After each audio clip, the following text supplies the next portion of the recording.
오늘은 전 공무원연금 자금운용단 단장이셨던 이창훈 단장님을 초대했습니다. 안녕하세요. 네, 안녕하십니까. 네, 저희가 이제 최근에 가장 이슈가 되고 있는 주제들, 토픽들을 몇 개 뽑아서 정기적으로 그거에 대해서 우리 이창훈 단장님의 뷰로 생각해보는 시간을 갖기로 했고요. 그게 오늘 첫 번째 시간이 되겠네요. 네. 예, 그래서 오늘도 몇 개의 토픽을 잡았는데 참 하나하나가 참 쉽지 않은 그래요? 이야기들이더라고요. 그래서 개인적으로도 참 어떤 생각을 가지고 계신지 되게 궁금한데요. 일단 첫 번째로 부동산 문제를 한번 들어가 보죠. 요즘 그 국민들 사이에서 정부 22번째, 23번째 대책을 발표했는데도 뭐 하나도 잡은 게 없고 계속 가격이 상승한다 해가지고 불만들이 가득하거든요.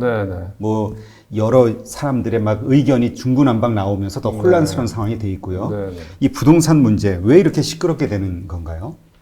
뭐 이제 가장 결정적인 건 너무 많이 오른 거죠. 많이 올랐죠. 너무 많이 올라서 어떻게 보면은 이제 우리 사회가 계급 사다리가 이렇게 단절되기 시작한 거죠. 그러니까 과거에는 열심히 공부하고 또 뭔가 새로운 창조적인 것들을 만들어내고 또 사회에 나와서 내가 성실하게 일하고 그러면 내가 대한민국의 중산층이 될 수 있다고 하는 어떤 그런 이 신분 상승의 사다리들이 있었잖아요. 근데 이제 지금은 뭐 집이 있는 사람과 없는 사람 이렇게 너무 극명하게 갈리니까 그리고 이제 뭐 아파트 가격이라고 하는 게 뭐 저도 참 생각할 때 그게 맞나 싶어요. 강남에 가면은 한 평에 뭐 1억?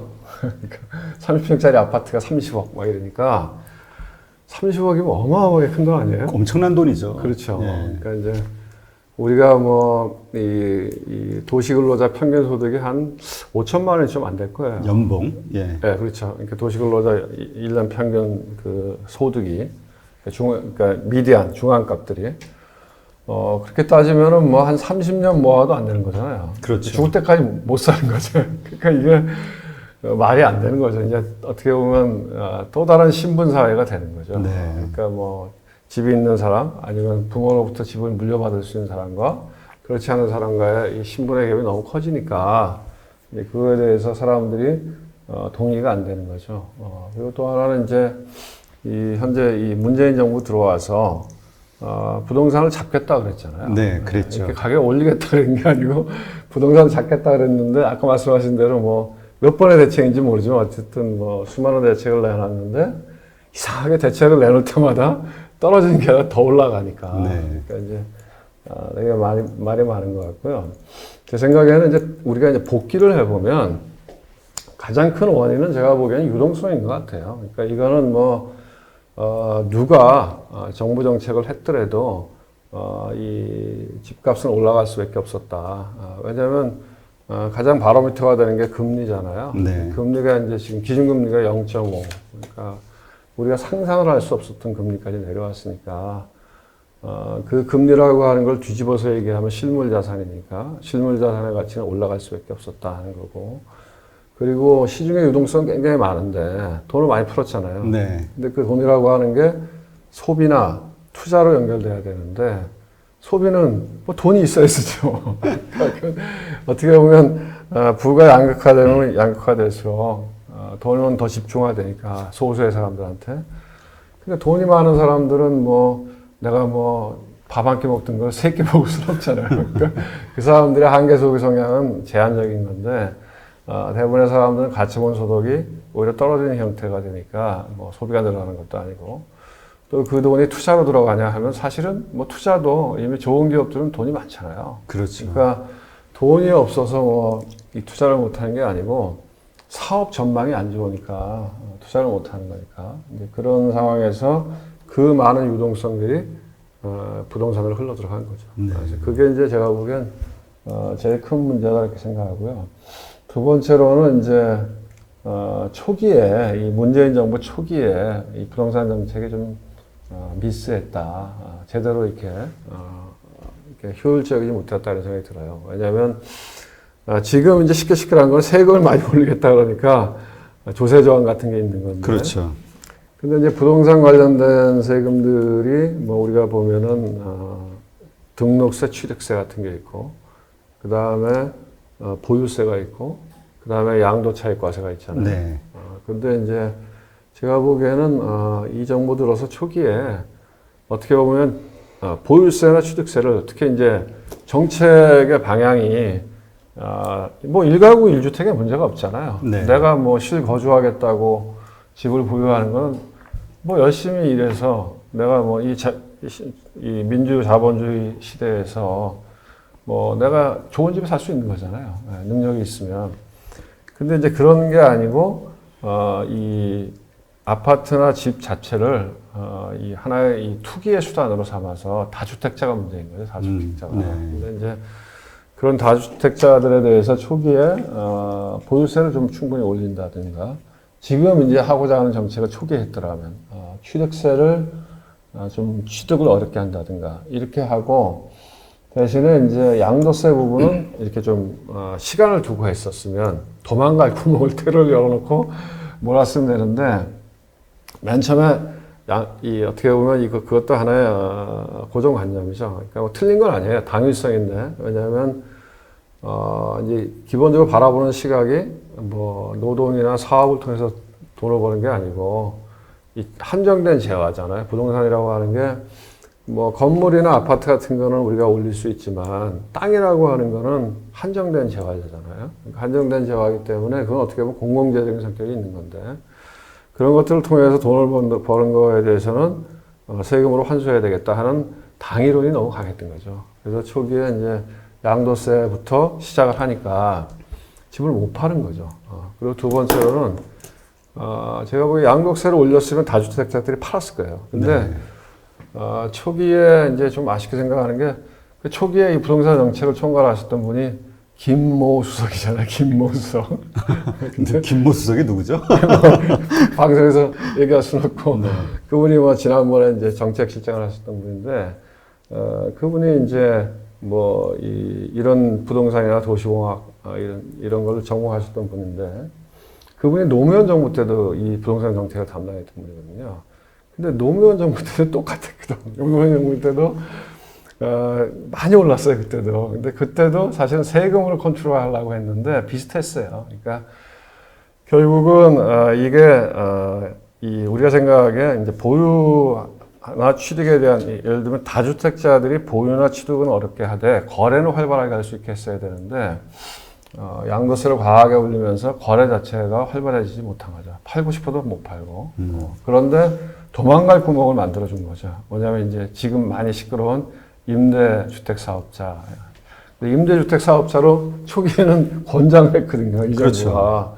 그래서 뭐 임대주택 사업자로 이 글로 가면 여러 가지 세제 혜택을 주겠다. 그러니까 다 글로 도망간 거죠. 실질적인 임대주택 사업자가 아닌 친구들도 집이 두 채, 세 채 있으면 면피하려고, 그러니까 자금 여유가 있으면, 내가 견딜 수만 있으면 글로 가려고. 법인 설립해가지고. 아니, 법인 설립하기 전에. 설립하기 전에도 임대사업자로 다 도망갔고, 그 다음에 이제 말씀하신 대로 시간이 지나가면서 이제 점점점 이 세제가 불리해지니까, 개인들은. 그러니까, 그러면 법인으로 가자 해서 법인을 설립해서 법인으로 해서 다주택자로 도망가니까, 근데 이런저런 것들이 엉켜갖고, 사실 좀 과하게 올랐죠. 과하게 올랐고, 이제 걱정스러운 거는 이런 거죠. 우리가 이제 주식도 보면 충분히 거래를 싣고서는 이렇게 주가가 올라가면 떨어질 때도 급락은 없어요. 네. 왜냐하면 손바퀴 많이 일어났기 때문에. 근데 예를 들어서 뭐 작전 세력들이 딱 물량을 매집한 다음에 거래 없이 딱 이렇게 올리는 것들 있잖아요. 소수의 거래를 팍팍 올린 것들은 어느 계기에서 부러지기 시작하면 또 확 부러지거든요. 그러니까 이제 우리가 생각하기에 누구나 다 지금 좀 과하다고 생각하잖아요. 그렇죠. 그러면 이게 부러질 때 그 어마어마한 또 이 부작용이 오는 거거든요. 왜냐하면 일본이 그랬잖아요. 물론 이제 우리하고 일본은 좀 달라요. 그렇죠. 일본은 버블 시기에 부동산 값이 엄청나게 올랐잖아요. 그 부동산 값이 폭락하면서 어떻게 보면 장기 불황으로 들어갔는데, 물론 그 요인은 아니지만 장기 불황 들어간 요인 중에 하나인데, 왜 그렇게 되냐면은 부동산 값이 떨어지면 우리 대부분이 금융기관에 지금 가계부채가 아마 한 1,700조? 거의 그렇게 되어 있는 걸로 제가 기억하는데요. 거의 우리나라 1년 GDP 수준만큼 가계부채가 많은 걸로 알고 있는데 그 가계부채라고 하는 게 대부분이 부동산하고 연결돼 있잖아요. 그러니까 부동산 가격이 만약에 급락이 오면 금융기관이 부실화될 수 있는 거죠. 그렇죠. 그래서 그런 이제 구조적인 심각한 문제도 있고 최근에 시끄러운 거는 이제 세금 때문에 그런 거죠. 세금을 많이 올리니까 근데 저는 생각하기에 제가 뭐 이쪽에 전문가는 아니지만 전체적으로 신문 기사나 이런 걸 보면 다주택자들에 대해서만 세금이 굉장히 강하게 들어가는 것 같고 일가구 1주택자나 거주 목적이나 장기 보유거나 이런 것들은 그렇게 심한 것 같지 않아요. 그래서 다주택자들에 대해서 지금 좀 늦었지만 그렇게 뭐 취득을 어렵게 하고 많이 보유했을 때는 세금 부담을 많이 늘리고 하는 것들은 바람직하지 않을까 하는 생각이 들고 그리고 지금 보면은 내년 6월 1일부터가 실질적으로 이제 적용이 된다며요. 그러니까 시간도 좀 있으니까 다주택자들은 좀 팔아야 되지 않을까요? 그렇죠. 네. 그러니까 이번에 극과 극인 것 같아요. 네. 정말 불합리하다라고 분노를 느끼시는 부류가 있고 또 한 부류는 이제는 제대로 잡을 수 있을 것 같다. 이러한 대책이 좀 빨리 나와야 됐었는 게 아니냐. 이런 생각을 가지신 분도 있고 그리고 이거 가지고는 좀 부족하다.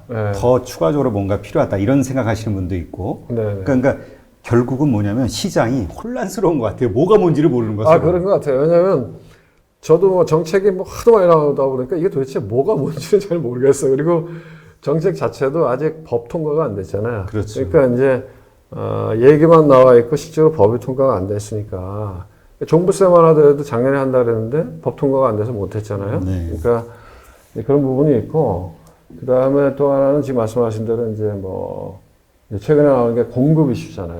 예, 뭐 그린벨트를 그래서 해제를 할 것이냐 말 것이냐. 근데 이제 금방 어떻게 집을 많이 지을 수 있겠어요? 그러게요.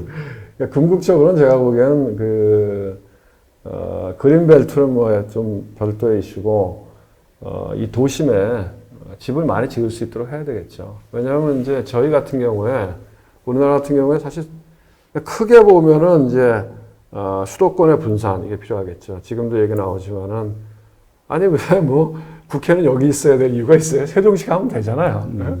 그러니까 뭐 이 지방 분산한다고 하지만 공무원들만 저기 세종시에 갖다 놓고 그럼 그 사람은 서울시장소 다 있잖아요.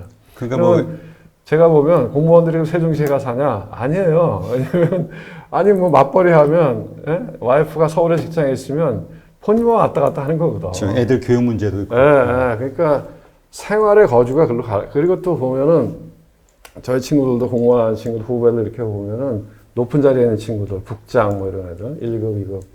걔네는 일주일이면 한 2, 3일 서울 와 있어야 돼요. 국회 열리면 계속 와 있어야 돼요. 그렇죠. 그러니까 제가 보기에는 국회부터 그쪽으로 가야지. 그러니까 어떻게 보면은 이 서울에 모든 것들이 집중되어 있는 이 시스템에서 좀 이렇게 공공 부분에서 뭐 지방 이전이라든가 이런 걸 통해서 좀 분산할 필요가 있는 것 같고요. 그리고 제가 보기에는 뭐 어디 땅을 해갖고서는 언제 이거 집을 짓겠어요. 그러니까 갑자기 공급이 지금 다주택자들이 갖고 있는 이 집이 엄청 많잖아요. 서울만 해도 제가 알기로는 주택보급률이 거의 100%라 그러거든요. 근데 자가 보유율은 50%가 안 된다거든요. 그러면 나머지 50%는 다주택자들이 갖고 있는 거거든요. 그러니까 사실은 다주택자들이 집을 좀 내놓으면 그게 제일 큰 공급 아니겠어요?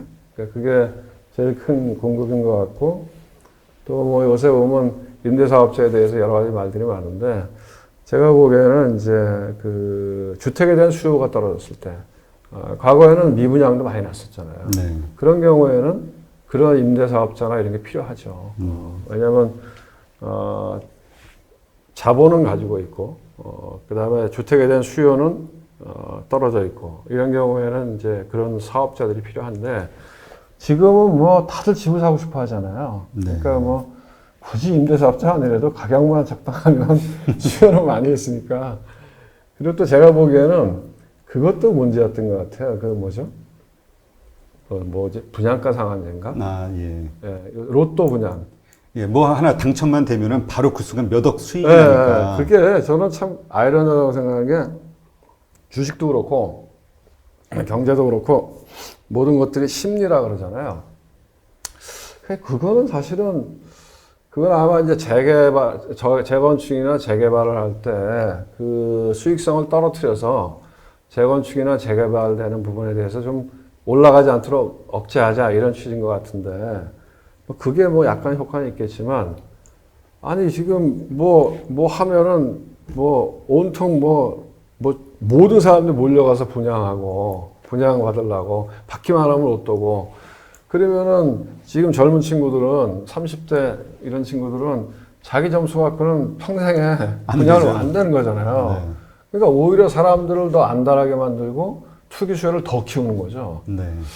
그러니까 제 기억에는 저희가 젊었을 때는 이렇게 했던 것 같아요. 제가 기억하기에는 저도 그때 이제 분양을 받았었는데 그때는 시세하고 비슷하게 분양을 했는데 대신에 그 차액을 국민주택 채권이라는 게 있었어요. 그래서 국민주택 채권을 사도록 했어요. 분양받은 사람한테. 그래서 그 국민주택 채권을 사서 그게 실제 분양가, 그러니까 이 사업주한테 돌아가는 거는 좀 낮죠. 근데 그 위에 국민주택 채권을 얹어서 실제 분양가는 시장 가격과 그렇게 차이가 안 나도록 만들었거든. 그리고 그 국민주택 채권을 발행한 금액을 갖고 공공주택 사업을 썼던 거죠. 그러니까 뭐 뭔가 이렇게 어쨌든 간에 제가 보기에는 시장의 가격이라고 하는 거를 정부가 통제할 수 있다고 생각하는 거는 그건 안 되는 거거든. 그게 아니고 그 가격을 왜곡시키면은 뭔가 반드시 부작용이 터지는 거거든요. 그러니까 어떻게 보면 정부의 역할이라고 하는 거는 우리가 이제 그런 얘기를 하잖아요. 이제 자본시장에서도 마찬가지지만 시장 실패. 그러니까 시장이 대체적으로 워킹을 해요. 근데 어떤 경우에는 시장이 과도하게 한쪽으로 쏠려서 이상 반응이 나타나는 거죠. 그래서 그렇게 시장 실패할 때에는 정부가 정책적으로 들어가서 그걸 좀 잡아주는 거죠. 그런 정도의 역할을 정부가 할 수 있을 뿐이지 정부가 가격을 뭐 컨트롤할 수 있다 이렇게 생각하는 순간 시장주의도 아니고 되지도 않고 그러지 않나 이런 생각이 듭니다. 그러니까 이제까지 뭐 정부의 정책들이 그렇게 성공한 적이 별로 없는 것 같아서 항상 집값을 잡겠다라는 뉴스는 나왔지만 네. 그게 뭐 이전 정부 어느 정부서부터나 네. 잡은 적은 없는 것 같아요. 잡은 적은 있죠. 언제 잡았나요? 제일 대표적인 거는 제 기억으로는 그때가 아마 89년, 90년도 그때 제가 결혼할 때인데 그때도 집값이 엄청 쪘어요. 그때도 뭐 그때 이제 88 올림픽 이후에 경기가 전체적으로 좋아지면서 3조 현상이면서 경기가 좋아지고 유동성이 풍부해지면서 그 당시에도 부동산 값, 전월세 값이 엄청 올랐거든요. 그때는 이제 4대 신도시를 만들어서 왕창 공급. 100만 원가 뭐 그때. 지금 분당, 일산, 평천, 삼본, 중동 이게 그때 나왔던 거죠. 그러니까 그때는 공급을 엄청나게 늘렸네요. 네, 그때는 공급으로 잡았죠. 네, 그때. 근데 그 후로는 뭐 그렇게 세게 공급할 수 있는 그런 건 없으니까. 땅이 없으니까. 네, 네. 근데 이제 저런 생각에 이런 생각이 들어요. 굳이 우리가 꼭 35층으로 규제할 필요가 있느냐. 이 좁은 땅덩어리에 서울 시내. 아니 용적률에 대해서 어느 정도 플렉서블하게 갖고 가면 그러면은 위로 많이 올리면 오히려 녹지 공간도 늘어나고 쾌적할 거 아니에요 서울시가. 그리고 상해 같은 도시나 이런 데 가고 큰 대도시 가보면 서울은 너무 획일적이잖아요. 네. 한강변을 따라서 다 35층 아파트가 쭉 있어. 이상해. 그러니까 용적률로 어느 정도 규제하고 다양성을 가져갈 수 있도록 자율성을 주면 훨씬 낫지 않겠나 이런 생각이 들고, 그리고 이제 제가 전문가는 아니지만 아마 그런 것들이 예를 들어 우리 맨하탄을 가보면 맨하탄은 말하자면 이 주상이 같이 있잖아요. 네. 맨하탄 가보시면은 아래층에는 뭐 상점 이런 게 있고 위층에는 주거가 있잖아요. 그러니까 이동 면적이 많지 않은 거죠. 근데 우리는 배드타운 개념으로 다 신도시를 개발했잖아요. 그렇죠. 네, 근데 최근에 보면 판교 같은 데는 안 그렇잖아요. 판교는 그래서 집값이 비싸요. 그러니까 배드타운 개념이 아니라 말하자면 일할 수 있는 그 직장과 그 다음에 이 주거가 같이 복합적으로 들어가 있는 그런 식으로 가면은 분산이 될 수 있는데, 우리는 배드타운 개념으로 아파트만 지어놓으니까 그 사람이 또 다 서울로 또 출퇴근을 해야 되잖아요. 그러니까 이 서울의 집값이 계속 올라가는 거죠. 그러니까 제가 보기에는 뭐 제가 이쪽에 전문가는 아니지만 그냥 상식적으로 봤을 때 아까 말씀드린 대로 다주택자들이 좀 불편해서 껴안고 있던 것들을 좀 시장에 뿌릴 수 있도록 해주고, 그 다음에 도심이나 이런 것들을 뭐 재개발이나 이런 것들을 좀 뭐 합리적으로 좀 해서 또 뭐 용적률이나 뭐 이런 것들을 좀 이렇게 플렉서블하게 해갖고 너무 획일적으로 하지 말고, 그래서 그러면은 뭐 도심 공급들을 늘릴 수 있겠죠. 그렇지 않을까 생각이 듭니다. 그러니까 지금 가장 근본적인 거는 뭐 유동성을 어떻게 잡을 수가 없는 거죠. 유동성이 지금 벌써 상천종가 뭐 이렇게 얘기가 나오던데, 유동성 그렇죠. 잡으면. 그러니까 이제 저는 사실은 이번에 이제 한국은행에서 그 기준금리를 50bp를 내려서 0.5로 내렸을 때 굳이 저럴 필요가 있나? 난 그런 생각이 들었어요. 네. 왜냐면은 뭐 금리를 낮춘다고 해서 경기가 살아나겠어요? 금리라고 하는 건 진짜로 자금 수요가 많은데, 자금 수요가 많은데 자금이 빡빡할 때, 그럴 때는 자금 공급을 하면 경기가 돌아가지만, 아까 제가 말씀드렸지만, 경제의 가장 큰 축 두 개가 소비하고 투자인데, 소비는 뭐 사람들한테 돈을 줘야지. 금리 내린다고 뭐, 임 대표님이 돈이 더 생기는 건 아니잖아요. 그리고 투자라고 하는 것도 금리가 낮아지면, 뭐, 어떻게 보면 좀비 기업들이 많이 살아남을 수 있는 거죠. 그러니까, 오히려 그렇게 유동성을 많이 늘려놓는 게, 뭐, 모르겠어요. 그게 뭐, 경제학 교과서에는 그렇게 하면 경제가 좋아진다고 나올지 모르겠는데, 제가 보기에는, 인플레이션은 안 일어나니까 돈 풀어도 된다고 얘기하는데, 그 인플레이션이라고 하는 건 생활 물가고, 자산 인플레이션은 엄청 일어나는 거죠. 그러니까요. 진짜 자산의 버블이. 네, 그 부작용으로 문제가 많이 생기는 거죠. 지금 뭐 갈수록 양극화 현상이 심해지니까 네. 그로 인한 어떤 사회 불만, 그 계층이 점점 늘어나는 거잖아요. 진짜 지금 그렇죠. 못 사는 사람들한테는 네.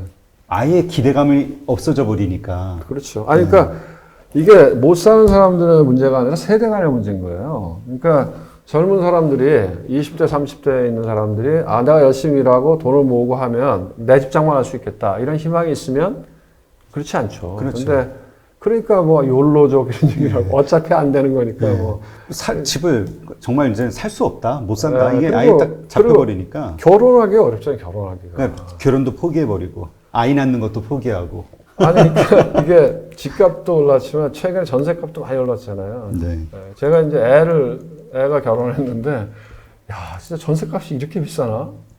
그러면 야 진짜 애들이 결혼할 수 있겠나 그런 생각이 들더라고요. 네. 지금 제가 보니까 이 부동산 불만 중에 뭐 집값은 뭐 집값이 올라서 그것도 불만이지만 많은 사람들은 이 서울시의 자가 보유율이 50%가 안 되잖아요. 그럼 나머지 절반은 남의 집에 살잖아요.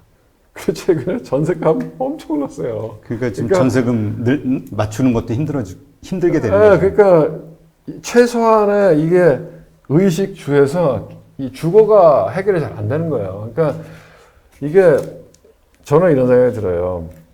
이 김영삼 대통령 와 있을 때 제일 잘한 게 중에 하나가 저는 그분이 있을 때 판단 잘못해서 우리가 IMF 구제금융을 받았잖아요. 그러니까 사람은 다 공과가 있으니까. 근데 그 김영삼 대통령이 있을 때 제일 잘한 건 저는 금융실명제라고 생각하거든요.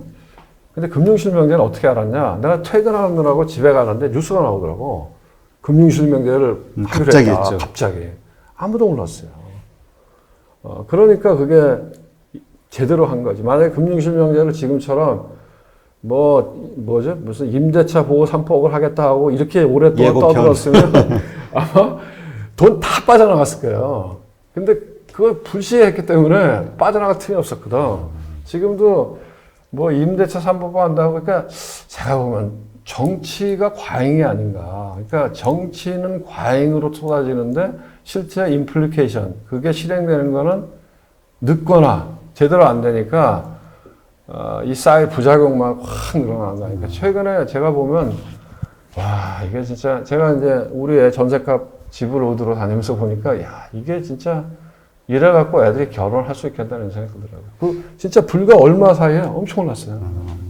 그러니까 지금 이게 사실 부동산 같은 경우는 한국의 그 국민들한테는 상당히 심각하고 중요한 문제잖아요. 네네. 저는 어떤 생각이 드냐면은 정말 한국은행 어떤 금리 결정하듯이 연준의 지금 스탠스를 보면 되게 부러운 면이 뭐냐면 정말 민감하게 모든 시장의 눈치와 관계자들의 의견과 이런 걸 들으면서 전문가들의 토론을 통해서 아주 미세한 정책을 주면서 뉘앙스를 통해 가지고 시장을 조정을 하잖아요.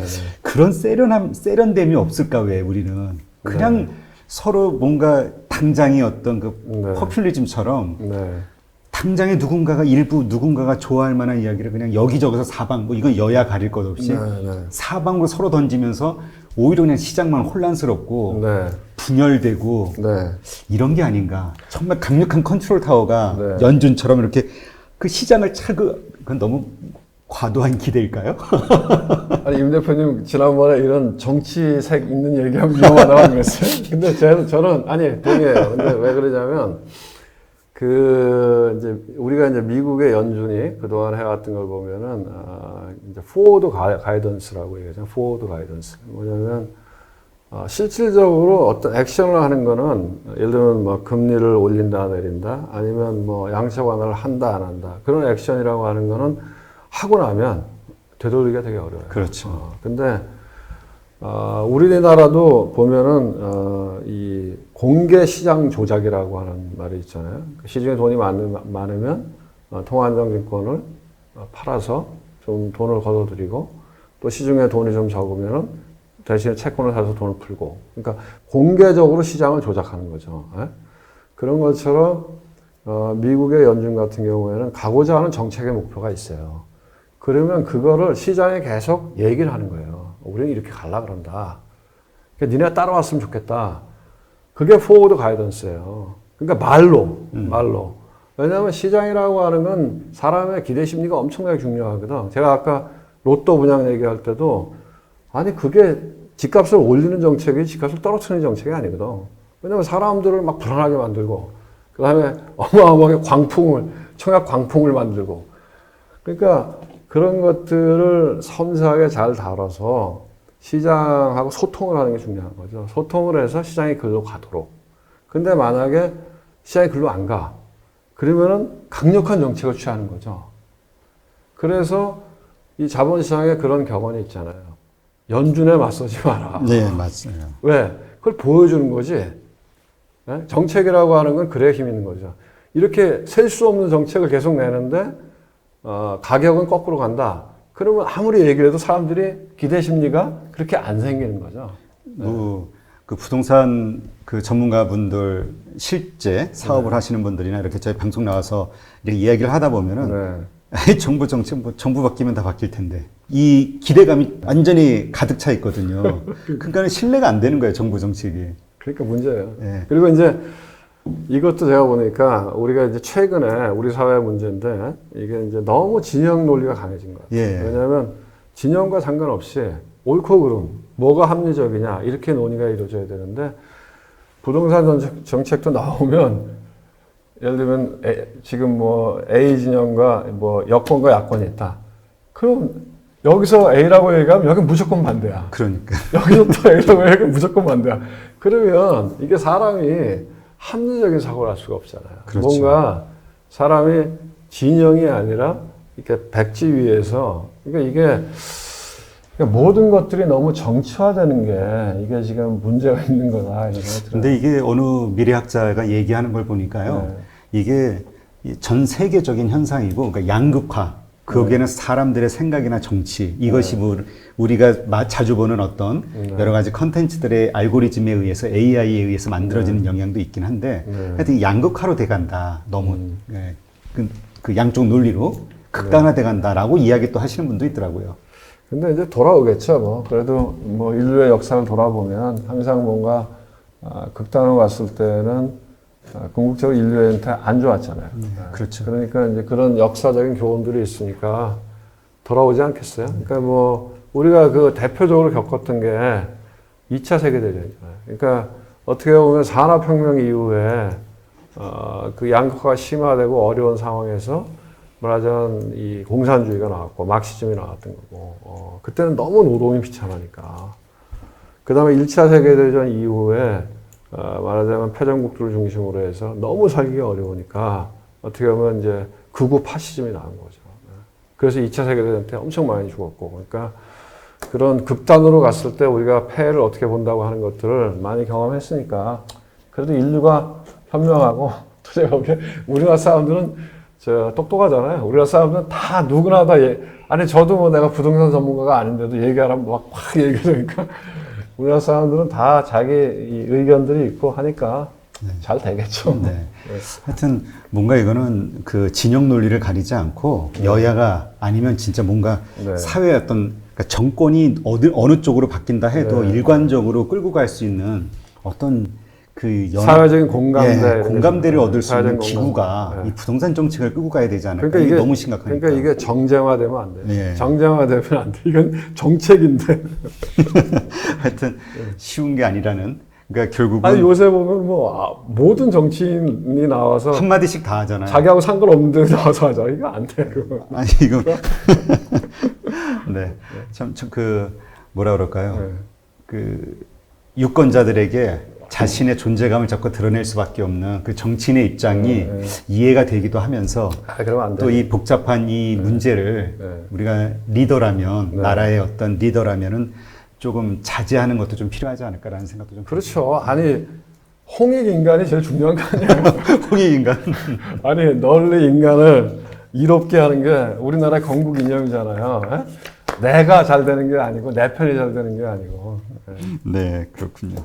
이제 그 부동산이 이제 지금 이렇게 불안하고 계속 상승세에 있고요. 그러나 한국은행은 금리를 뭐 동결하거나 낮출 예정이고요. 그리고 주식 시장도 계속 상승하고 있고요. 이게 이제 근데 어쨌든 다 모든 게 연결이 되는 거잖아요. 그렇습니다. 지금 현재 이 상황, 이 상황에 맞춰서 정부에서 내놓는 이런 정책들이 어떤 영향을 끼치게 될까요? 그러니까 이제 이게 말씀하신 대로 부동산이라고 하는 게 이게 하나만 떼어놓고 볼 수 있는 건 아니고요. 그러니까 부동산 또 금리, 주식시장이 다 연결되어 있는 거거든요. 근데 이제 전 세계적으로 제일 이게 좀 혼돈? 어떻게 보면 사람들이 다 약간 이게 인지 부조화가 있죠. 이게 왜 이러는 거야 도대체. 이게 제가 보기에는 그 근본적으로는 제로금리예요. 저는 제로금리에 대해서 반대하는 사람이에요. 개인적으로. 금리가 낮은 거에. 아니 제로금리나 왜냐하면 금리라고 하는 게 모든 그 부동산이 됐든 주식이 됐든 모든 것들의 가치를 산정하는 밸류에이션의 출발점이 금리거든요. 근데 금리를 갖다 제로금리로 만들어 놓으면 역설적으로 얘기하면 아무거나 무한대의 밸류가 있다는 얘기입니다. 그렇지 않아요. 0으로 뭘 나눌 수는 없잖아요. 그러니까 금리라고 하는 거는 자산의 디스카운트 레이트, 할인율인데 할인율을 0으로 해놓으면 모든 자산은 무한대로 올라갈 수 있다는 거고요. 이론적으로 얘기하면. 이상한 거고요. 그러니까 그리고 우리가 유럽도 받고 일본도 받잖아요. 왜냐하면 마이너스 금리 10년, 20년 했지만 경제가 살아났냐? 안 살아났잖아요. 안 살아나고 대신에 자산 가격들만 엄청 올라갔잖아요. 근데 왜? 제가 보기에는 결국은 모르겠습니다. 이게 저는 뭐 필부고 중앙은행 뭐 워낙 이론적으로 대가들이 하셨겠지만 그래도 제가 생각하기에는 어떻게 보면 우리가 적정금리라고 하는 게 있을 거다. 최소한의 실효금리, 실질금리라고 하는 게 금리라고 하는 게 돈의 가치인데 돈이라고 하는 게 아무런 가치가 없으면 그러면 우리가 노동이라고 하는 거 우리가 일을 해서 월급을 받잖아요. 우리가 일을 해갖고 집을 받는 건 아니잖아요. 일을 해갖고 우리가 주식을 받는 건 아니잖아요. 일을 하면 우리가 월급을 받잖아요. 돈을 받잖아요. 근데 돈의 가치를 이렇게 형편없이 만들어버리면 거꾸로 얘기하면 노동의 가치를 이게 망가뜨리는 거거든. 왜냐하면 내가 열심히 일을 해서 돈을 모아서 뭐 전셋값도 마련할 수 있고 집도 살 수 있고 이래야 정상적인 사회잖아요. 근데 내가 열심히 일해서 월급을 받는데 그 월급의 가치는 점점점 없어져. 이상한 거잖아요. 그러니까 어느 정도 그러니까 우리가 얘기한 적정금리, 실효금리, 실질금리는 가져가야 된다. 그래야 어떻게 보면 경제도 더 잘 될 수 있어요. 그래야 어떻게 보면 좀비 기업들은 죄송한 말씀이지만 또 뭐 망하고 또 새로운 혁신이 일어나고 이런 것들이 있을 수 있는데 그래서 어쨌든 뭐 anyway 지금은 이상한 금리다 이거지. 이상한 금리를 갖고 여러 사람을 힘들게 하고 있고 근데 이런 그 저금리도 아니죠. 제로금리 체제 하에서는 아까 제가 말씀드렸지만 조금이라도 밸류가 있는 것들은 자산의 가격이 무한대로 가도 말이 되는 거예요. 그러니까 부동산도 올라갈 수 있고 주식도 아니 경제는 나쁘고 기업들은 돈을 못 번다는데 왜 주가는 계속 올라가는 거야? 그건 말이 되는 거거든. 근데 이제 저는 이런 생각이 들어요. 어쨌든 지금 기조는 우리나라에 어떤 공감대는 있는 것 같아. 이렇게 집값이 올라가서는 다 못 사겠다. 네? 그러니까 뭐 그 집을 여러 채 갖고 있다는 국회의원들이나 정부 고위 관료도 뭐 하려고 그러잖아요. 그동안에는 뭐 하려고 그러셨는지 안 하셨는지 모르겠는데 하려고 하는 신용으로 하신 건지 하려고 그런 건지 모르겠지만 이번에 나온 세금 만약에 그렇게만 된다고 하면 이번에 나오는 그 조세 정책이나 이런 건 좀 세거든요. 네. 그러니까 이제 그만큼 국민적인 압력이 큰 거거든. 그러니까 이제 집이 여러 있는 국회의원이나 집이 여러 있는 고위관료도 해야 돼. 어쩔 수 없이. 그래서 어쨌든 부동산으로 계속 돈이 이렇게 흘러가는 거는 좀 안 되겠다. 이런 국민적인 공감대는 저는 돼 가는 것 같아요. 되는 네. 것 같고. 그리고 사람들도 이제는 잘 안 속는 것 같고. 그래서 그게 뭐냐. 그럼 주식시장에는 어떨 거냐. 그럼 주식시장에는 긍정적인 얘기죠. 왜냐하면 부동산이 억제가 된다는 거는. 그렇죠. 이 많은 돈들이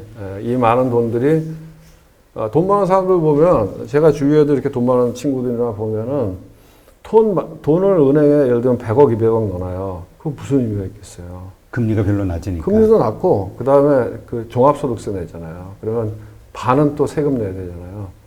그러니까 뭐 하냐? 다 건물 사요. 꼬마 빌딩 이런 거. 그러니까 제가 보면 머리 안 아프거든.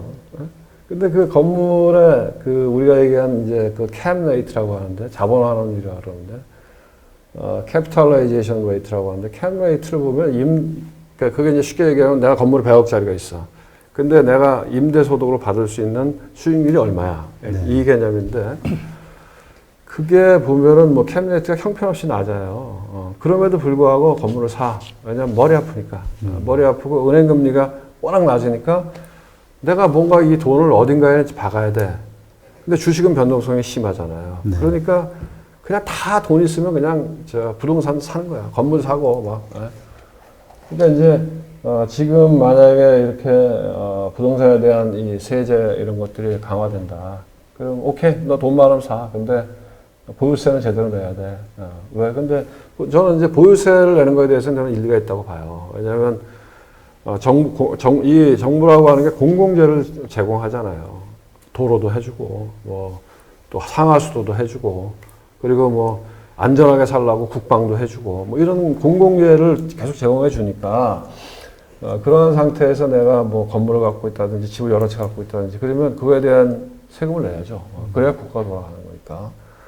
근데 이제, 근데 그게 좀 불편하고 많이, 그동안은 이제 편하게 온 거지. 예, 편하게 왔는데, 지금부터는 이제 만만치가 않은 거지. 그러면 그 돈들이 좀 머리가 아프더라도 주식으로 들어가지 않겠어요? 그래서 주식시장에는 지금과 같은 부동산 규제가 긍정적일 수 있다 이렇게 봐요. 그럼 지금 현재 상태에서도 사실은 그 버블에 대한 논란이 있잖아요. 주식 시장이. 네. 그러면 그거와는 별도로 현재의 여러 가지 요인 때문에 더 상승할 수도 있다. 그러니까 버블이 더 커질 수도 있다는 얘기네요.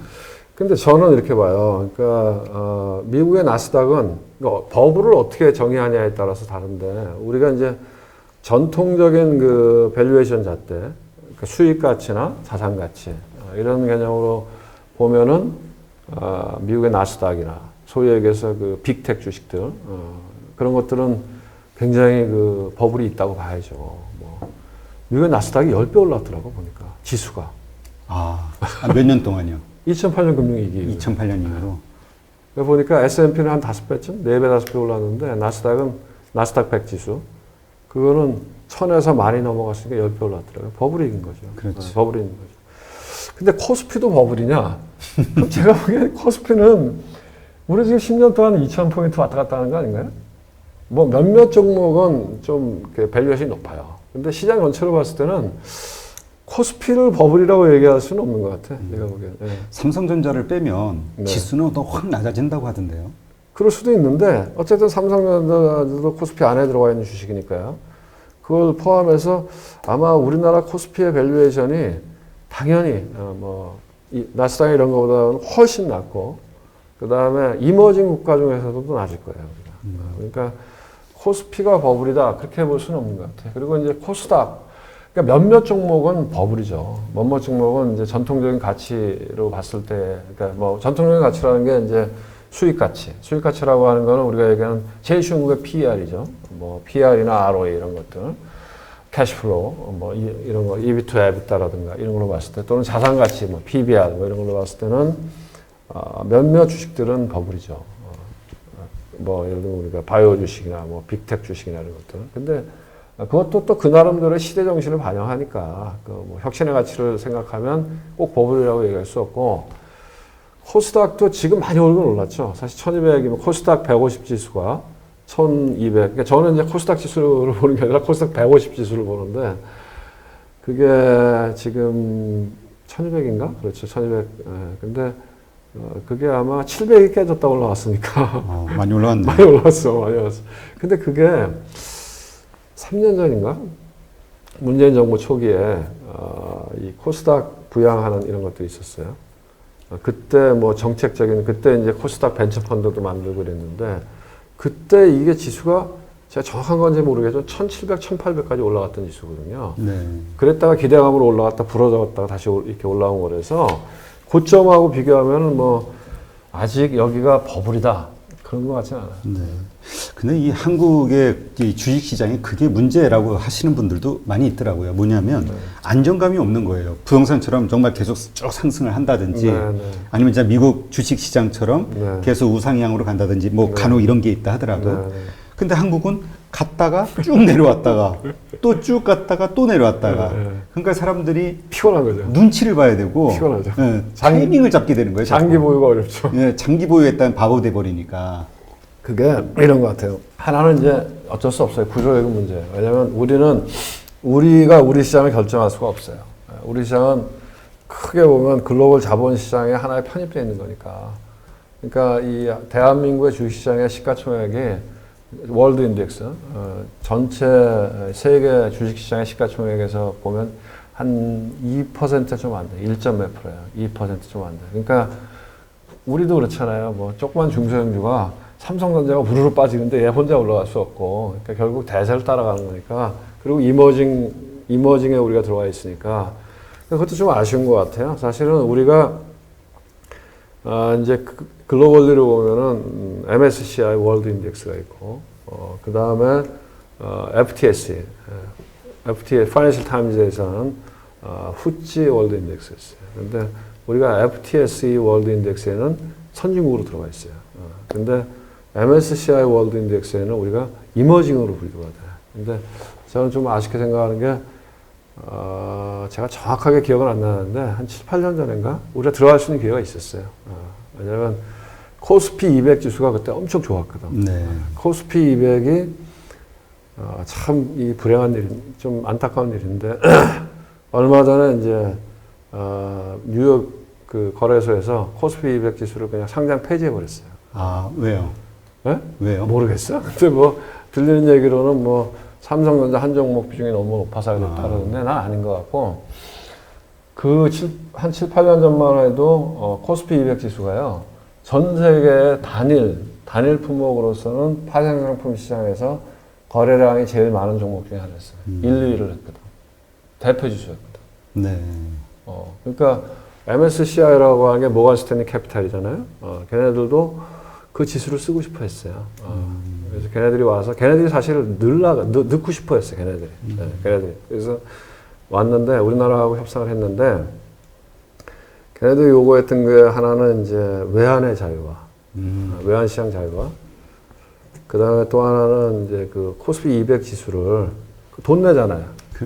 아, 그래요?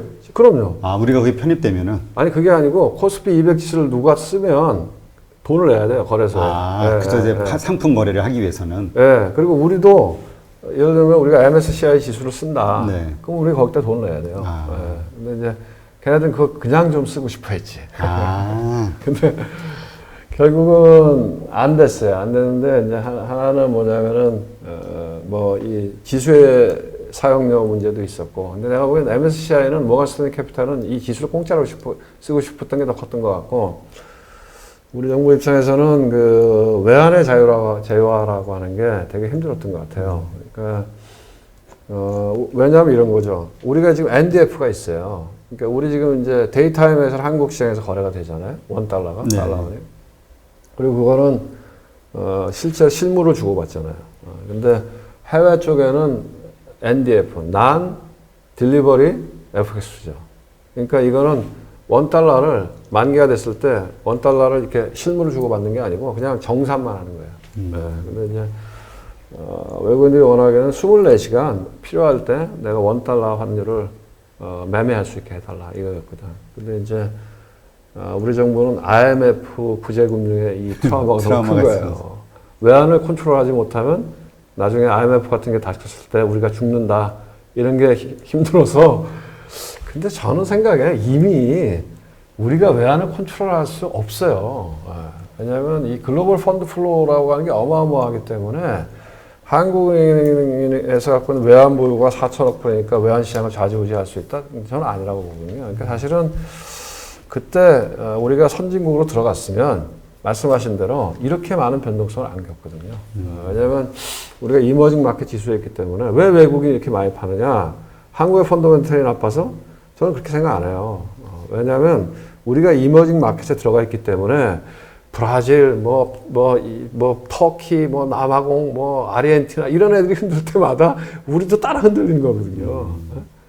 그러니까 그래서 참 그 아쉽게 생각하는 게 그래서 MSCI가 자체 지수를 만들었어요. MSCI 코리아 인덱스를. 아, 그래요? 네. MSCI 코리아 인덱스를 만들어서 글로벌 펀드 자금들이 이제는 벤치마크를 코스피 비약으로 안 써요. MSCI 코리아 인덱스를 써요. 그리고 그게 상장돼 있어, 뉴욕에. 지금 거래량이 훨씬 많아요. 퍼포먼스도 더 좋아. 그러니까 이제 코스피 200 지수는 죽어버린 거죠. 이제 되게 안타까운 일이죠. 그래서 제가 보기에는, 이건 이제 과연 우리가 외환을 컨트롤할 수 있느냐, 없느냐 하는 굉장히 큰 공무원들의 어젠다인데요. 저는 시장에 있는 사람 입장에서 외환은 우리가 컨트롤할 수 없다 이렇게 생각하거든요. 그래서 어느 정도 근데 이제는 내가 보기엔 MSCI가 굳이 우리를 선진국으로 넣고 싶어 할 것 같지 않아. 근데 우리가 선진국 시장으로 들어가면 이렇게 코스피가 변동성을 크게 안 겪는다는 거죠. 최근에 이제 그 다른 이슈지만은 그 양도세 부과 이슈가 또 시장에 시끌시끌하잖아요. 근데 저는 거래세 뭐 이런 거. 네, 거래세 양도세. 근데 저는 모르겠어요. 저는 생각에 거래세를 없애는 방향으로 가고 양도세를 부여하는 방향으로 가는 게 맞다고 봐요. 그리고 그게 개인들한테도 불리하지가 않아요. 최근에 나온 2천만 원? 2천만 원이 아니라 금액을 좀 올리면 거래세가 훨씬 크거든. 그 사람들이 잘 몰라서 그런데 거래세가 더 커요. 그러니까 거래 비용은 가능하게 낮추고 아니 이익을 났으면 세금을 내야죠. 대신에 이제 이런 거죠. 이번에도 대통령께서 이제 좀 이 청와대 청원도 있고 하니까 그걸 다시 검토해봐라 이렇게 얘기했다는데 그러면 제 생각에는 조금 그 한도를 올려서 점차적으로 갈 수 있게. 그러니까 일반 개인 투자자들은 그 한도에 안 걸리게. 그리고 이제 아까 말씀하신 대로 시장이 장기적으로 이렇게 꾸준하게 올라가려면 이제 이게 세제 측면에서도 장기 보유에 대해서는 세제 혜택을 주는 거죠. 네. 그러면 장기 보유 쪽으로 유도하는 거고. 장기 투자. 제일 큰 거는 제가 보면 뭐냐면은 우리나라하고 미국하고 비교해서 제일 큰 거는 저거예요. 401k예요. 401k. 그러니까 퇴직연금제도 우리 식으로 얘기하면 미국 같은 경우에는 그 퇴직연금의 대부분이 주식으로 들어가잖아요. 네. 그러니까 우리도 퇴직연금 계속 늘어나잖아요. 근데 그 퇴직연금 중에 주식으로 잘 안 들어가잖아. 이 금리도 낮은데 전부 주식으로 안 들어가. 네. 왜냐하면 사람들이 진짜 안 속아. 그러니까 상당 부분이 우리가 얘기한 DB라 그러죠. 네. Defined Benefit. 그러니까 옛날에 퇴직금 형태로 노조가 그걸 꽉 붙잡고 있죠. 그거 해야 된다. 왜? 가만히 있으면 퇴직금 주니까 안전하니까. DB거나 DC라도 그 중간에 이걸 DC를 매니지해주는 이 운용사들이 잘 못하니까 이 DC 자체가, 그러니까 우리가 Defined Contribution, 내가 매달 넣고 그 넣은 거를 내가 결정해서 어딘가 투자하고 그 결과를 내가 가져오는 거.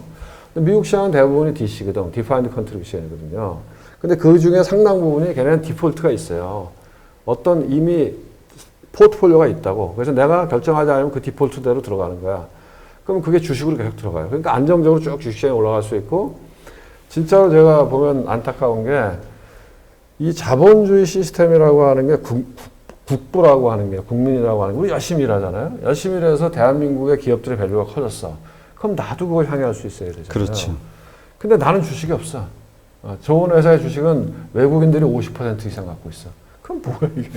그러니까 어떻게 보면 우리 퇴직연금 제도나 이런 것들이 모르겠어요. 어떤 정책이나 어떻게 해야 이게 바뀌는지 모르겠지만 그런 것들이 안정적으로 우량주에 투자될 수 있는 구조로 바뀌고, 아까 말씀하신 대로 이번 기회에 대통령께서 야, 그 양도세 매기는 거, 그 민심이 안 좋으니까 좀 다시 좀 해봐 이렇게 말씀하셨으니까 좀 장기 보유했을 때에는 세제 혜택을 좀 더 주는 방향으로 해서 결국은 장기적으로 한국 주식을 꾸준하게 이렇게 저축의 개념으로 보유하는 구조로 갔을 때에는 그 변동성이 날 수 있다는 거죠.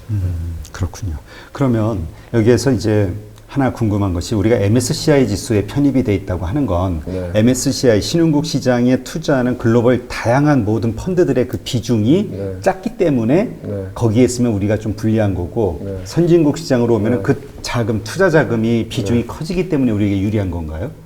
아니 이제 그 부분도 있고, 제일 큰 거는 그럼 우리도 미국 시장이나 유럽 시장하고 같이 노는 거죠. 변동성을 걔네들하고 같이 갖고 가는 거죠. 근데 제가 말씀드렸지만 이머징 마켓에 들어가 있으면 저기 브라질이나 비교 대상이 비교가 아니라 이제 글로벌 펀드들이 들어오면 벤치마크, 그러니까 지금은 이제 또 특히 이 패시브 펀드들이 엄청 많아졌거든요. ETF나 인덱스 펀드나 네네. 그 규모가 엄청 크거든. 그러면 이제 예를 들면 연금, 우리나라의 대한민국의 국민연금, 연금들, 그러면 글로벌 인덱스에 투자하거든요. 그럼 글로벌 인덱스는 에퀴라고 그러는데 All Country World Index를 쓰거든요. 에퀴. MSCI 에퀴를 써요. 그럼 그 비중대로 투자하거든. 그럼 우리만 그러냐? 다른 나라의 국부 펀드나 연금들도 다 그렇게 하거든. 예? 그리고 특히 안정적인 연금 펀드는 이머징 마켓을 안 해. 변동성이 크니까. 자금의 성격이 틀려지는 거죠. 네. 투자 자금이. 그렇죠. 장기 안정적인 자금은 대부분이 선진국 지수를 따라가거나 월드 인덱스를 따라간다 이거죠. 그리고 해치 펀드나, 그리고 이 이머징, 그리고 이 글로벌 펀드들이 코리아 이렇게 투자 안 하거든요. 이머징 마켓 이렇게 투자하는 거죠. 그리고 이제 그 이머징 마켓 나라별로 인덱스가 벤치마크예요. 그러면은 그 안에 있는 뭐 우리보다 떨어지는 나라들이 변동성이 심해지면 우리도 같이 움직인다는 거죠. 그러니까 작년에 이런 경우가 있어. 더군다나 이게 이머징 마켓 인덱스 있을 때 우리가 문제가 뭐냐면 최근 한 2, 3년 사이에 원래는 우리가 이머징 마켓 인덱스에서 제일 컸어요. 그래서 오히려 우리가 뭐 용꼬리가 되느니 닭대가리가 되는 게 낫다 이런 뭐 옛말도 예. 있잖아요. 그러니까 우리가 이제 이머징 마켓에서는 제일 큰 나라였으니까 지금은 아니거든요. 왜냐하면 중국이 계속 늘어나거든. 지금 중국이 제일 커요. 네. 그래서 우리는 지금 중국 시장하고 연동되잖아요. 보시면은 여기 뭐 이 들으신 시청자분들도 보시면 우리 시장이 이 인트라데이 타임에 어디 시장하고 같이 연동돼서 움직이냐? 중국 시장에 연동돼서 움직이거든. 중국의 아류로 취급받고 있거든. 이건 되게 안 좋은 거예요. 점점 안 좋은 거죠. 그러니까 우리는 가능하면은 그 MSCI 지수보다는 선진국 지수로 편입되는 그럼요. 방법을 뭔가 찾아봐야겠네요. MSCI 이머징 마켓 인덱스가 아니라 생각해봐요. 우리나라의 경제 규모가 세계 12위라며요. 무역 규모도 그렇고. 네. 아니 우리보다 못한 이탈리아, 스페인 저 밑에 있는 애들도 다 거기 들어가 있는데 왜 우리는 그 이상한 거잖아요. 그건 이게 사실 이게 이 금융 이게 좀 뭐 이 정책 하시는 분들이나 이게 좀 우리가 금융이 좀 후지긴 것 같아요. 근데 진짜 이번에 홍콩에서 그 뭐죠 미중 문제 때문에 홍콩의 모든 그 헤지펀드라든가 글로벌 금융 인력과 자본들이 탈출을 하잖아요. 근데 한국은 아예 그 대상에서 제외가 됐다고 그러더라고요. 너무 낙후가 돼 있기 때문에. 그거는 이제 제가 보기에는 이런 문제예요. 옛날에 노무현 대통령 때 동북아 금융허브를 하겠다 이런 얘기를 했었어요.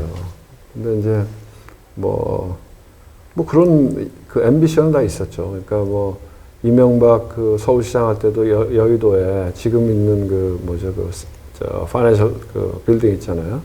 그것도 이제 저 AIG하고 해갖고 파이낸셜 빌딩으로 진 거잖아요. 근데 우리가 동북아 금융허브가 하기는 어려워요. 왜냐면은 첫 번째 언어의 장벽이 있어요.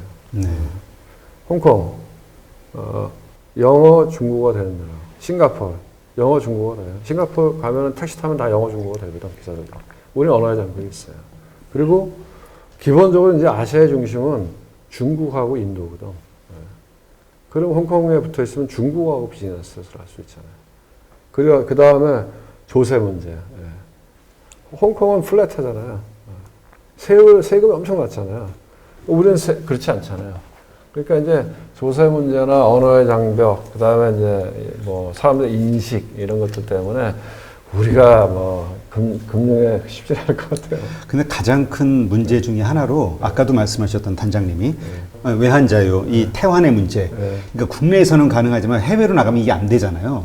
이게 엄청난 장벽이라고 그러더라고요. 이걸 풀기가 말씀하신 대로 금융당국에서는 그 IMF의 트라우마 때문에. 그렇죠. 그리고 뭐 더 나아가서는 좀 안 좋게 얘기하면 이것이 변화가 된다는 거는 금융당국에 어마어마한 일거리가 생기는 거기 때문에 일하기를 싫어한다고. 그건 모르겠어요. 그건 제가 모르겠어요. 그건 제가 가타부터 하는 그러니까 뭔가 하여튼 공문 조직이 이렇게 변화를 하게 되면은 거기에 따라서 많은 것들이 수반이 되니까 그 압박감이 좀 있나 보더라고요. 이렇게 그 현장 시장 참여자들의 이야기를 들어보면. 그러니까 원하지 않는다. 그러니까 금융당국도 별로 원하지 않는다. 그런데 이제 장기적으로 보면 물론 이제 코리아 원이 국제 통화가 되기는 어렵겠죠. 근데 계속해서 국제적으로 통용되는 통화가 돼야 이 통화의 가치는 생겨난다. 최근에 이제 제가 관심 있게 본 그 뉴스가 한 2, 3일 내에 나왔던 뉴스 같은데 그 보셨는지 모르겠지만 중국에서 브리티시 페트롤리움 BP하고 영국의 그 석유회사하고 상해 석유거래소에서 원유를 위안화로 거래를 했어요. 그 기사가 떴어요.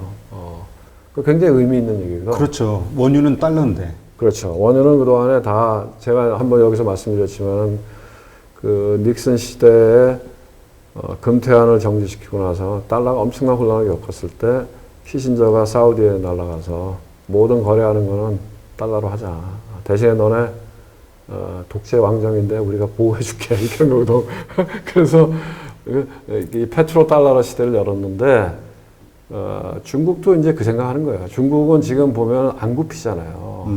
예? 좋아, 우린 견딜 거야 이러잖아요. 안 굽히고 대놓고 대들지는 아니지만 한번 개기잖아요, 계속. 근데 중국이 하고 싶어하는 거는 결정적인 게 제일 없는 게 자기네 통화는 국제 통화가 아니잖아요. 그렇죠. 근데 이제 그래서 걔네가 처음에 한 게 뭐냐면 IMF에 자기네 분담금을 늘렸다고. 제가 몇 년도는 기억이 안 나는데 한 5, 6년쯤 전에 분담금을 왕창 늘렸어요. 늘리면서 그 국제 통화 바스켓이 있어요. SPDR이라고 하는 국제 그 통화 바스켓 안에 위안화가 처음으로 들어갔어요. 위안화가. 그리고 이번에 이제 보니까 이 원유를 드디어 위안화로 거래를 했어요. 영국 회사하고. 유럽에서 안 할 줄 알았는데 유럽이 하네요. 이거는 아니 근데 뭐 어쨌든 중국이 전 세계에서 기름을 제일 많이 사는 국가니까. 하긴 그렇죠. 유럽 파워가 있으니까. 영국이 또 산유국이죠. 산유국이죠. 그러니까 이제 어쨌든 위안화가 이제 국제 통화 좋아. 우리도 뭐 위안화만 국제 통화가 되면 우리가 너네한테 그렇게 많이 뭐 시달리지는 않을까 이런 생각을 하는 거거든요. 그러니까 코리아 원도 제가 보기에는 점진적으로 이 외환 자유화, 물론 지금 이제 외환 시장이 자유가 안 돼 있다는 얘기는 아닙니다. 제가 외환 자유가 돼 있지만은 어쨌든 더 뭐 국제적으로 통용될 수 있는 통화의 길로 좀 부담스럽더라도 그렇게 가주는 게 장기적으로 보면 낫다 이런 생각이 들어요. 네. 그러니까 하여튼 우리가 금융과 관련해서 분명한 거는 그 성장하기 위해서는 많은 혁신이 필요하네요. 금융 분야에서. 그러니까 이제 이런 거죠. 이제 이 공공과 민간의 영역의 어떤 차이인데요. 저도 이제 민간의 영역에도 있었고 공공 섹터에서 공무원연금에서 자문연장을 해봤는데 우리나라 공공이 갖고 있는 한계가 많죠. 왜냐하면 민간은 어쨌든 경쟁이잖아요. 경쟁을 해서 살아남아야 되잖아요. 그러니까 계속해서 효율성을 따져갈 수밖에 없고, 뭐가 어쨌든 간에 이 논리나 이론이나 당위나 이런 것보다는 결과가 중요한 거죠. 그래야 시장에서 살아남을 수 있으니까. 근데 공공은 독점이잖아요. 독점이니까 생존의 문제가 없는 조직들이거든. 네. 근데 거기는 뭐가 문제가 되냐면은, 책임지는 게 문제가 되는 거예요. 개인적으로 봤을 때. 공공에 갖고 있는 어떻게 보면 좀 한계인데, 그러니까 정책이라고 하는 게 어떻게 보면 시장을 앞서가기 참 어려워요. 왜냐하면 누군가가 시장을, 그러니까 누군가가 이렇게 앞서서 예견하고 그렇게 정책을 끌고 가고자 했을 때 그 결과를 누구도 알 수 없잖아요. 잘 되면 좋아. 잘못되면 책임져야 되잖아요. 그러니까 아니 공공이라고 하는 게 거기서 일하시는 분들이 제일 힘든 게 책임지는 거잖아요.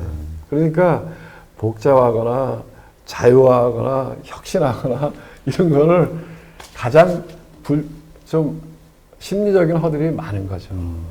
그러니까 맨날 아니 생각해봐요. 제가 어른 되고 나서 모든 대통령 선거할 때마다 규제 혁파 선거에 안 나온 적 없잖아요. 근데 매번 나오잖아요. 그러니까 그만큼 그래서 공무원 조직을 뭐 철밥통이다 뭐 이렇게 표현하시는 분도 있지만 내면을 들여다보면 그들 나름대로의 또 안에 그런 여러 가지 그 허들이 많은 거군요. 아니 그 사람들이 사람은 다 첫 번째 자기 이익을 위해서 살잖아요. 다. 그 사람들도 그 주어진 조건이 그런 거거든. 예?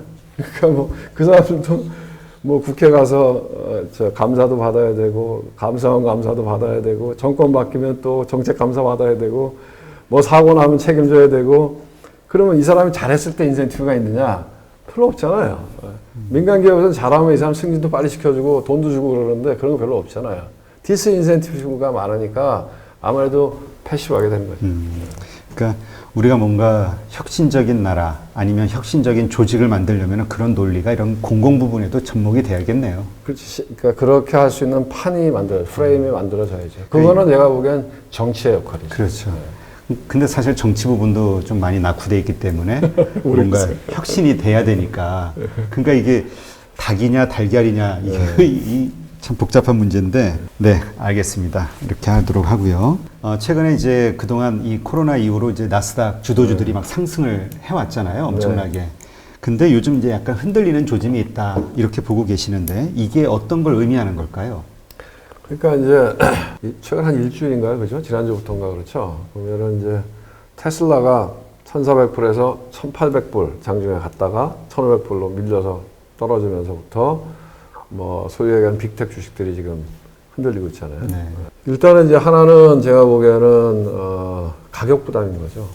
다 누구든지 다 이게 약간 좀 과열이라고 하는 걸 느끼니까 그 가격 부담이 이제 몸으로 느껴지는 거니까. 두 번째로는 이제 이번 주부터 미국이 이제 본격적인 실적 시즌에 들어가잖아요. 그렇죠. 네, 그러니까 지난주까지는 미국이 이제 처음에 시작하면은 알코아부터 아마 실적 발표할 큰 기업 중에서 알코아가 알루미늄인가 뭐 그런 걸 만드는 회사인데 알코아가 실적을 발표하면 그게 이제 산업재니까 경기가 어떠냐에 대한 시그널을 먼저 보여주고 그리고 나서는 이제 금융회사들이 이제 뭐 골드만삭스나 뭐 JP 모건 스탠리나 이런 금융회사들의 실적들이 발표되고 그 다음에 이번 주부터는 이제 빅텍 회사들이 이제 실적이 나오기 시작해요. 근데 뭐 2분기야 뭐 주가도 올랐고 변동성도 컸고 그러면은 금융회사들은 돈 벌기 좋았겠죠. 그러니까 뭐 골드만삭스 이런 데가 예상보다 훨씬 많은 이익을 냈잖아요. 근데 이제는 이제 제조업이나 빅텍 회사들 실적이 나오는데 과연 주가는 저만큼 달려가 있는데 실적이 그거를 정당화 시켜줄 거냐. 그렇죠. 불안한 거거든. 왜냐하면 넷플릭스가 실적 발표했는데 실적은 좋았잖아요. 네. 근데 넷플릭스가 그 포워드 가이던스로 내놓은 게 3분기에는 신규 가입자가 2분기에 비해서는 줄어들 것 같다. 많지 않을 것 같다. 그런 얘기를 했거든요. 그러니까 이제 주가는 이만큼 달려왔는데 이제는 이번 주에 이제 이것저것 이번 주부터 쭉 발표할 텐데 실적은 그만큼 안 됐겠죠. 아무래도 4, 5, 6인데 그런 상태에서 코로나가 잡혔냐? 코로나가 지금 잡힌 것도 아니잖아요. 오늘은 아침에 뉴스 보니까 사상 최대로 환자가 많이 늘어났다 그렇죠. 이렇게 나오잖아요. 그러니까 3분기에도 여의치가 않은 거죠. 그러니까 이제 주가와 실적의 괴리에 대한 부담감이 시장에서도 느끼는 거다 이렇게 생각해요. 시장을 좀 비관적으로 보시는 전문가분들이 예상하시는 것이 이제 이런 2분기 실적이 발표되면서 본격적인 조정이 될 것이다. 급락의 수준의 어떤 큰 조정이 있을 것이다. 이렇게 보는 분들이 많이 있거든요. 그거에는 실적이 안 좋다고 하면 그럴 수 있다라고 동의하시나요? 저요? 네. 아니, 제가 그걸 알겠어요. 제가 그걸 알겠습니까? 근데 저는 이렇게 생각하죠. 그거는 진짜 쉽니다. 왜냐하면 사람들이 올라가면 주식을 더 사고 싶은 거고 급락이 오면 불안해서 팔 테니까. 그러니까 그거는 이제 실적들이 발표되겠죠. 아마존도 나올 거고 뭐 마이크로소프트도 나올 거고 그런 빅텍의 큰 시가총액 큰 종목들이 실적이 나왔을 때 시장이 어떻게 반응하느냐가 제일 중요하겠죠. 그렇죠. 시장이 만약에 거기서 아마존 주가가 급락을 해. 그러면 그럴 수도 있는 거죠. 그러니까 그거는 그야말로 지금은 어떻게 보면 유동성은 엄청 많고 그 유동성을 놓고 보면 뭐 주가가 그렇게 급락할 여지는 없는 거죠. 그렇지만 사람들의 심리가 어떻게 움직이냐에 따라서는 그럴 수도 있는 거니까 그거는 그때 가서 보고 판단하는 게 맞을 것 같아요. 예측을 제가 그걸 예측할 수 있으면 거짓말인 거죠. 아니 근데 또 한편은 이런 생각도 들어요. 그러니까 뭐 이러저러한 것들을 통해서 많이 그 계몽이 됐잖아요. 투자자들, 개인 투자자들이. 지금 사실 코로나 이후 이 장을 이 암흑 가운데서 이 끌어올린 게 개인들의 힘인데 이 개인들이 예상하고 있는 게 안 좋을 거야. 그리고 안 좋아서 떨어질 수 있어. 그때가 매수 타이밍이야. 이런 생각들을 전부하고 있으면은 떨어지기만을 기다리는 사람들이 늘어난다는 거는 막 이렇게 또 새로운 매수세가 막 확 들어온다는 얘기잖아요. 또 유동성은 풍부하고. 그러니까 환경은 같은데 시장 참여자들이 좀 생각이 바뀐 거 아닌가? 뭐 이런 생각이 얼핏 들더라고요. 근데 누구든지 이 주식을 가지고 있으면 빅텍 주식들, 무슨 테슬라, 아마존, 마이크로소프트, 넷플릭스 등등등 팔고 싶지 않겠어요? 많이 올랐으니까. 일부는 수익 실현. 개인들이라면 특히 테슬라 같은 경우 드라마틱했는데 1,800 팍 이렇게 뛰어 올라가면은 거기서 한번 때리고 싶지 않겠어요? 그러니까 그 심리를 우리가 이제 과연 어떻게 움직일 것이냐 그거에 이제 좀 초점을 맞춰야겠네요. 기업 실적이라든가 이런 건 뭐 다 그냥 고만고만한 거고. 근데 이제 사람들이 막상 이제 실적이 딱 나왔을 때 지금은 알고리즘 트레이딩이 많잖아요. 그러니까 알고리즘들이 있을 거거든. 그러니까 왜 시장의 기대치보다 더 나오고 덜 나오고 하면 그 해당 주가가 팍 올라가고 팍 떨어지고 하잖아요. 그건 제가 보기엔 상당 부분은 알고리즘 트레이딩이거든. 이미 알고리즘이 들어가 있을 거거든. 그 알고리즘에서 어떻게 트리거링해서 어떤 방향을 만들면 그 다음에 사람들도 따라갈 가능성이 있죠. 하긴 그 말씀 하시더라고요. 지금 퀀트라든가 AI에 의해서 많이 거래가 되다 보니까 거기에 맞춰져서 시장이 갑자기 폭락할 수 있다. 그러니까 우리 시장은 아닌데 미국 시장은 알고리즘 트레이딩이 제가 알기로는 하여간 최소한 50%는 넘어요. 70%라고 얘기하는 사람도 있고. 상당히 크네요, 비중이. 그러니까 주가가 탁 움직이잖아요. 시장에 들어서 해외 주식 하시는 분들 보면은 주가가 막 다다다다 하고 엄청 막 탁탁 타잖아요. 그런 거죠. 그렇군요. 그러니까 결국은 참 아주 그냥 좀 긴장을 하고 지켜보는 수밖에 없겠네요. 아니면 그렇죠. 그러니까 우리가 이제 시장을 예측하지 말고 시장에 대응해야 된다 하는 얘기 그런 거죠. 내가 시장을 예측했다가 어렵잖아요. 시장 이렇게 긴장감을 갖고 시장을 보고 시장이 만약에 그렇게 움직인다고 하면 내가 대응을 해야 되는 거죠. 그러면 왜 이런 질문이 생길 수도 있을 것 같아요. 그러니까 지금 우리 언택트 관련 기술주들 이거 이제 많이 올랐잖아요. 주도주로 해가지고. 그럼 이 오른 상태에서 더 오를 캐파가 있을 것이냐.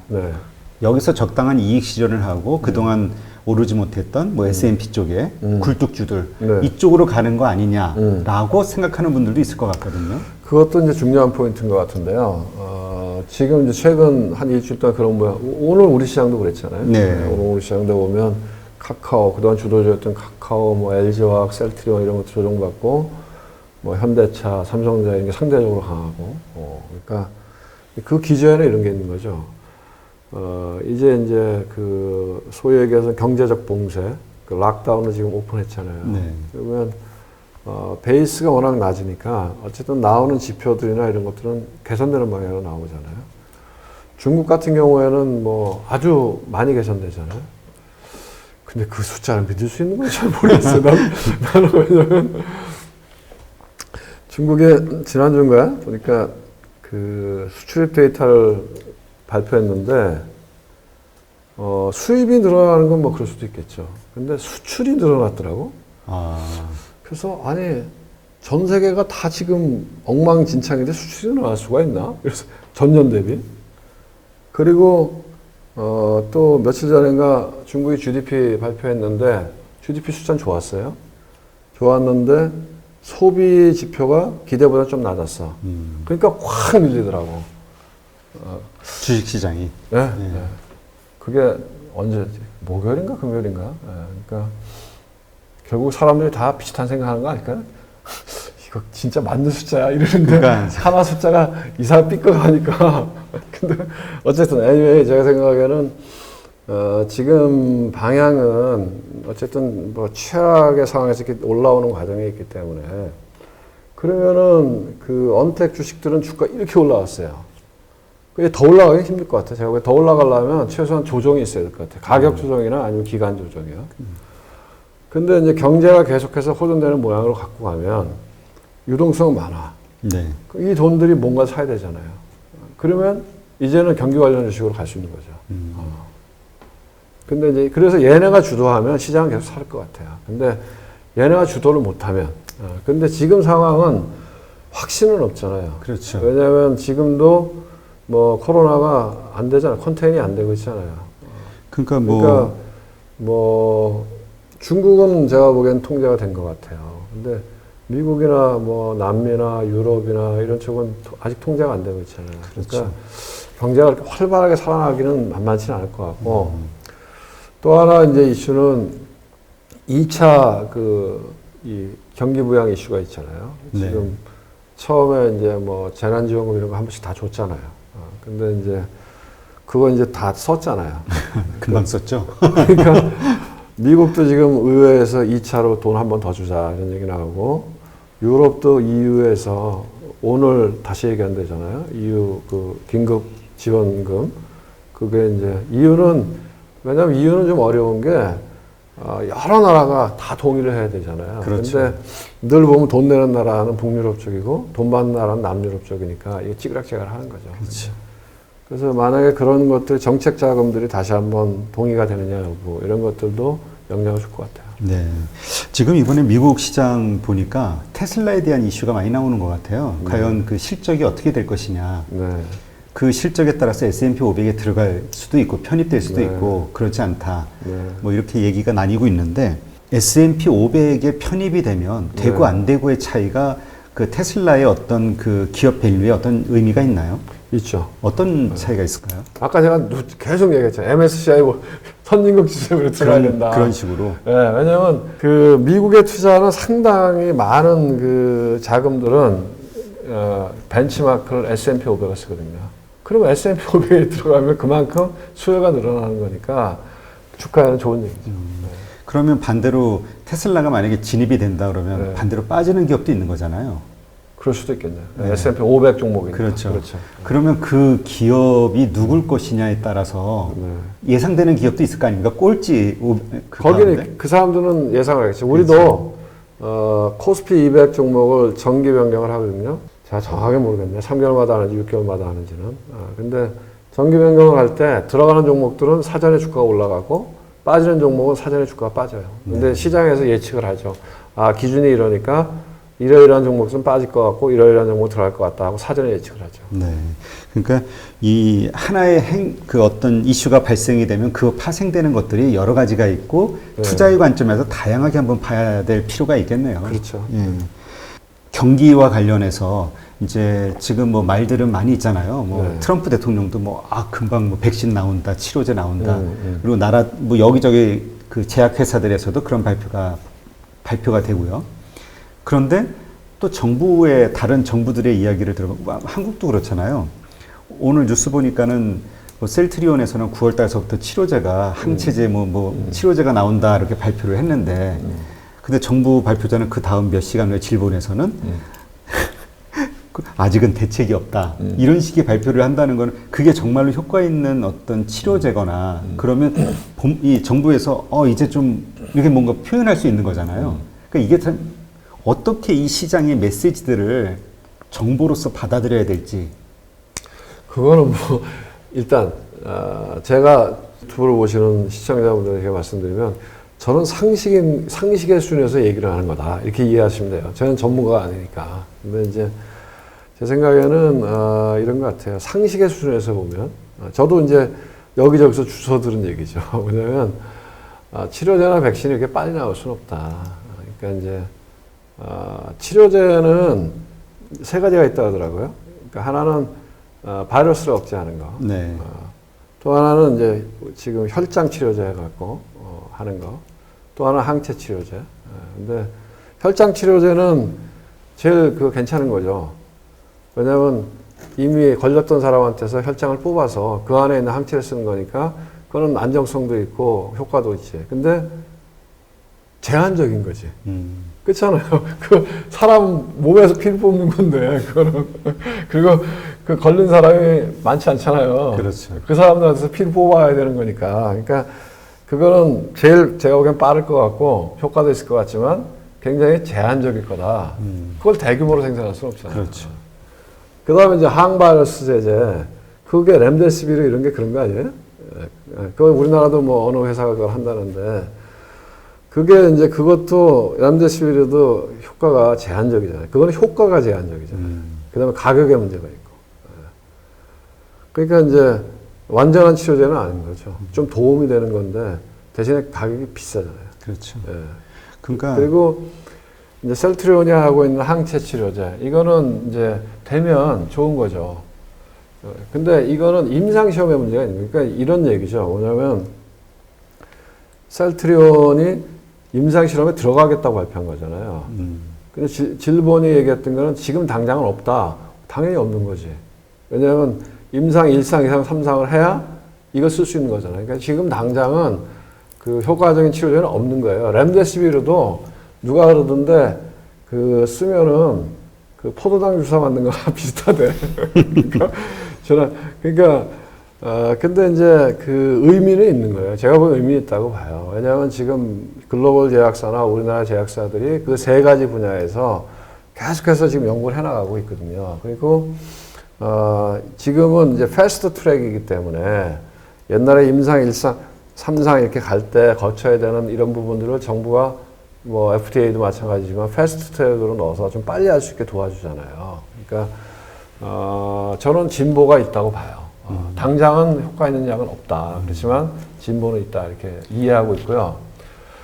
백신은 시간이 더 걸리는 거죠. 그렇죠. 왜냐하면 윤리적인 문제 때문에. 그러니까 뭐 지난번에 어디였죠? 미국 회사 모데나? 모더나. 모더나. 예. 네. 근데 거기도 55세 이상은 없다며요 데이터에. 55세 이하만 했다며. 근데 자연 치유력이 높은 연령대잖아요. 그 이하는. 예, 그러니까 왜 이제 백신에 저도 이제 제가 이제 여기저기서 주워 들은 얘기인데 이런 거죠. 동물 임상은 가능한 거죠. 왜냐하면 백신을 만드는 거는 기술적으로 어렵지가 않대요. 그렇게 어려운 기술이 아니래요. 근데 그게 결국은 사람들한테 무해하고 효과가 있느냐 이걸 입증하는 게 어려운 거죠. 그건 이제 충분한 실험과 시간이 그러니까 필요하니까. 이제 동물은 할 수 있대요. 왜냐하면 백신을 넣고 코로나 바이러스를 넣고 그 대조해갖고 비교를 하면 되니까. 근데 사람은 사람한테 예? 백신을 넣어.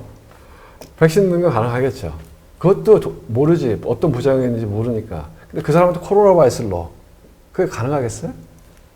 윤리적인 문제가 있는 거지. 왜냐하면 코로나 바이러스를 멀쩡한 사람한테 집어넣는다.